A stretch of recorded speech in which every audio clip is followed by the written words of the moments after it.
یہ بات ہے آپ نے کہ جو ہے دنیا میں عامریت کی تعداد دوسرے مسلمانوں کی نسبت کم ہے، ٹھیک ہے، تو حضور اگر اللہ تعالیٰ کسی عامری دوست کو حج کی حد نصیب فرمائے تو سعودی عرب میں تو عامری نہیں ہے، ان کو نماز نہیں پڑھائیں، تو کیا وہ نماز عامری دوست اکیلے پڑھ سکتے ہیں یا پڑھنی چاہیے اس کو اکیلے؟ تو حضور وہ جو امام صاحب ہیں وہ تو عامری نہیں نا اکیلے میں امام صاحب ہوتا ہی نہیں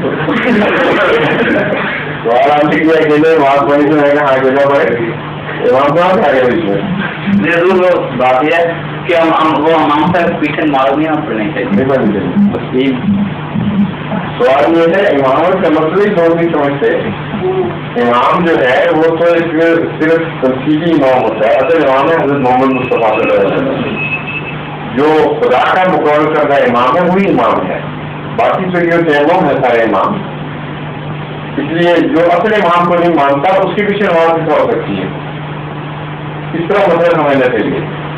اب اس زمانے میں اللہ تعالیٰ نے مقرر فرمایا حضرت مسلم علیہ السلام کو امام مسجد بنائی بھیجا ہے، تبھی رسول اکرم صلی اللہ علیہ وسلم نے امام لفظ استعمال کیا اور کسی مجلس کے لیے امام استعمال نہیں کیا، صرف ایک شخص ماضی امام ماضی کوئی امام لفظ سے یاد کیا ہے. اس کا مطلب ہے خدا امام بنائے گا، تو جو خدا امام بنائے گا اس کا انکار کرنے والا امام کس طرح بن سکتا ہے؟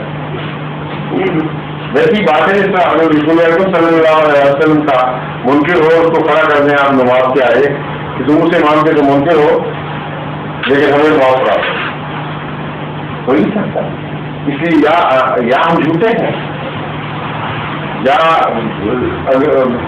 جو مخالف ہیں ہمارے وہ بس قسمت ہے اور امام پر بچہ کی بھی بات ہے جو لوگ بات ہے. ظہور مہدی آخر زمان